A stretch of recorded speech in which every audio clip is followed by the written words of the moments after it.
ekyokulala TV ezo zonna ze mulaba be it NBS be it NTV be it Bukedde be it ki gwe nonkera kuma buli lwolaba Bukedde oba oliddemu Bobi Wine olukwe buli lwolaba NBS oba oliddemu Bobi Wine olukwe buli lwolaba NTV kubanga yo NTV evuddeyo ne justifying anti the elections were free and fair buli lwolaba tigundi oba oliddemu National Unity Platform oba oliddemu People Power olukwe so kati bwokera kumacha n'ogi boycottinga oba oyina tafali lyotaddeko struggle baganda bange mwabagenda mu church mwe banyinaze abagenda mu church mumanyi bipasta ebyo bipasta mondo simanya bipasta bujingo simanya bipasta ani ebyo bena bipasta mubimanyi kera kumacha wachi yochuke ogende ku church endala bulura tunabo banange boycott. That is the easiest way. America ekera kumacha ne kugamba nti ekutaddeko sanction. Ate nazo zijjeri Uganda. America singa ekera kumacha ne ina base yayo mu Africa ne gamba nti kerete ennyonyi zikube Museveni within a second Museveni aba agenze. Naye America kyegenda okukola egenda kuteekako sanction. Bwena amala okuteekako sanction bweti wekapa then Museveni you are going to tell me. Minister wa finance avuddeyo n'akugamba nti amabanja ge mulina kijja kwetaagisa buli munna Uganda ne bw'aba atunda kasooli kijja kwetaagisa munna Uganda ne bw'aba okola ki mwe banna Uganda abali ku byeyo mwe banna Uganda abali mu biyumba mugenda kubeera nga musasula omusolo guno ogutubanjibwa ng'ate abasajja bano bakyabba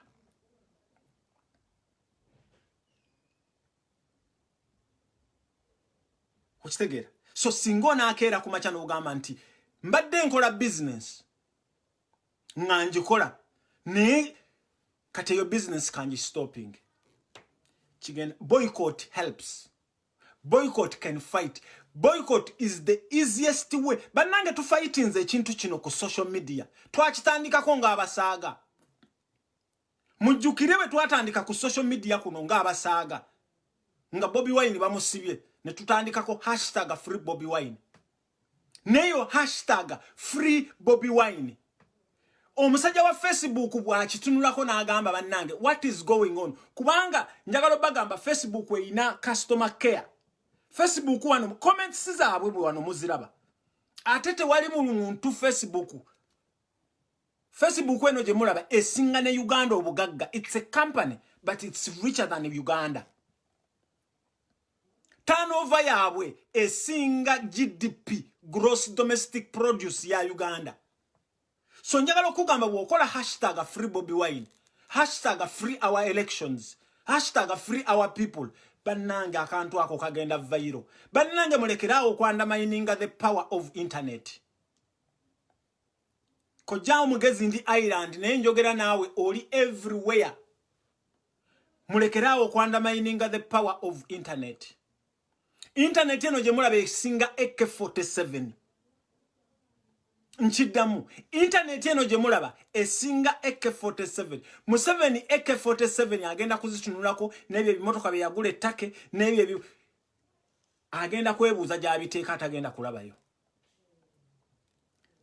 bannayuganda bannange mmwe abali mu diaspora mwenna nkimanyi 100 ku 100 fenna kyatujje Uganda tetwavaayo nga bano abaana ba Museveni abaana babakwano ba Museveni abajja just okusoma just okola ki 100 ku kirala fenna gwali Abu Dhabi gwali mu Emirates ya Abu Dhabi gwali Saudi Arabia gwali Bahrain gwali South Africa gwali mu America UK everywhere ekyatujje Uganda yali mbeera so njagala okubagamba Bannayuganda bannange mu abawangalira mu nsi eziri democratic mutunulire constitution z'ensezo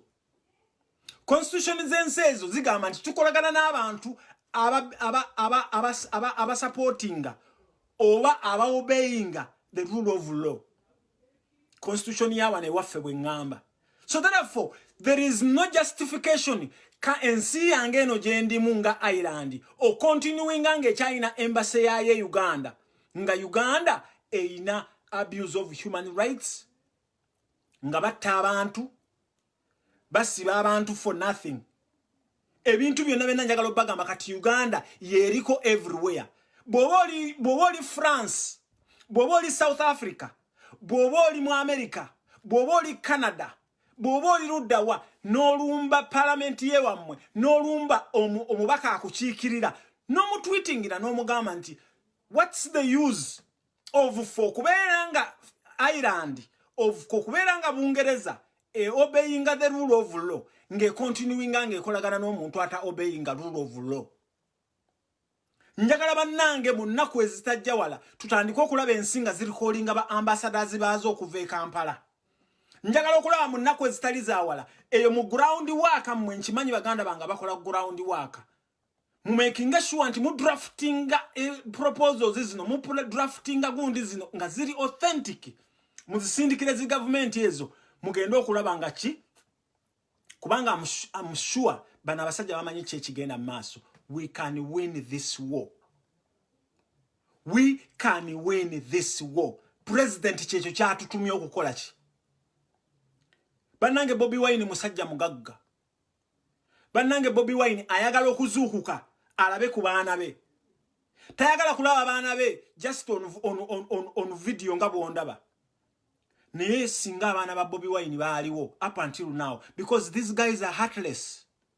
Mwabasajja mwaba keepinze Bobi Wine in captive mwe mumalanga muddayo mwe bamuhozi nga muddayo nga mulaba abaana bammwe naye abaana ba munnammwe bo baliwa because you wanted to capture them kati wamwavaayo wano ne mulaba abantu bennyini Simon Kagwanjala where are you bwe wali obuuza ekyabasiyazi lwaki kati tojja n'obuuza Museveni kennyini nti why are you still keeping Bobi Wine in captive mwa abantu be Uganda mmwe nga Simon Kagwanjala nga honourable Mpuuga bwe yabagambye mukkiriza okubasasula okubakozesa mwogere ebyobussiru ne wallahi one of the good days mugenda kulaba nga obwongo bwammwe temukyabulina ebigambo biro nabigamba Sali muganda wange Moses Sali nenkugamba bebe kulu okkiriza to be paid and act and talk stupid bebe kulu kati olaba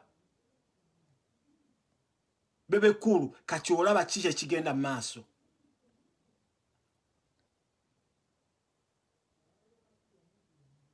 okitegeera president alina kyayogeddemu n'atugamba nti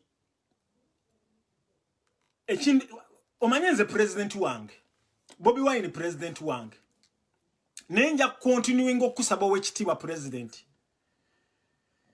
nti kyandibadde kirungi nnyo ne mucompilinga team of lawyers ne basindika petition. It will not justify the legitimacy of Museveni. No.